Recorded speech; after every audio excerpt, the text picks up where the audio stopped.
দিয়ে আমাকে পথে নামিয়ে দেবে, তখন আমরা ভগবানকে ডাকবো।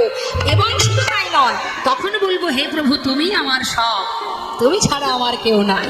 জেনে রাখো তোমার ইহকাল পরকালে, ইহকালে এই যে তুমি যাদেরকে আগলে নিয়ে বসে আছো তারা কিন্তু আদৌ তোমার কেউ নয়, সব একটা মায়া, মোহ আর মায়া। আপনি যত সময় করতে পারবেন, কর্ম করতে পারবেন, আপনার ক্ষমতা থাকবে, তত সময় আপনাকে সবাই ভালোবাসবে।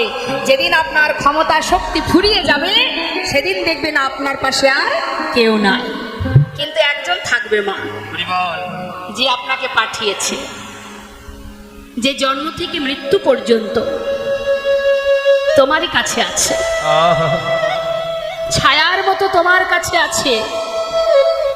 শুধু দেখার মতো নয়নগুলো আমাদের অন্ধ হয়ে গেছে।